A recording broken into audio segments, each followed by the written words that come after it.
যুবক, তোমার গান না শুনলে ঘুম আসে না। কাকা, আপনার গান না শুনলে অটো চলে না। চাচা, আপনার গান না শুনলে অটো চলে না। চাচি, আপনার গান না শুনলে দুঃখ ভোলে না। বোন, গান না শুনলে তোমার হৃদয় আনন্দিত হয় না। আপনার জন্য আমার বিল্ডিংটা ভেঙে পড়বে, বলে রাখি ছাড়বো না। আল্লাহ, তুমি আমার ভাইদেরকে হিদায়াত দাও ইয়া আল্লাহ, ছাড়বো না।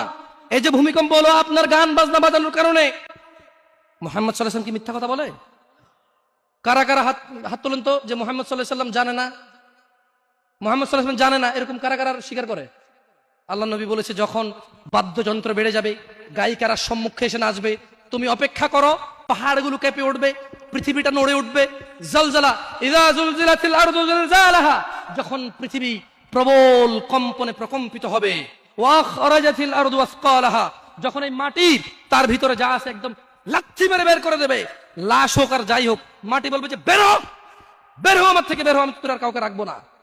ওয়া ক্বালাল ইনসান, মানুষ বলবে মালাহা মালাহা, পৃথিবীটা কি হলো, এই মাটির কি হলো, কেন সে কবরগুলো লাশগুলো বের করে দিচ্ছে, কেন সে স্বর্ণ মতি হীরা মানিক্য বের করে দিচ্ছে, মালাহা, এর কি হলো, কেন পাহাড় নড়ে উঠছে, কেন পাহাড় ভেঙে চূর্ণ বিচূর্ণ হয়ে যাচ্ছে। মানুষ বলবে মালাহা, পৃথিবীর কি হলো, বিআন্না রাব্বাকা আওহালাহা, পৃথিবী এটা করবে, বিআন্না রাব্বাক, কারণ তোমার প্রতিপালক আওহালাহা, পৃথিবীকে আদেশ করেছে।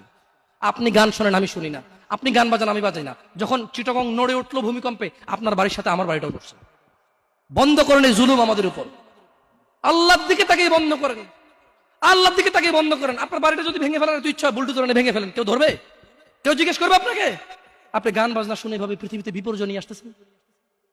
ইত্তাকিল্লাহ হাক্কা তুকাতিহ, আল্লাহকে ভয় করেন যেভাবে ভয় করা উচিত।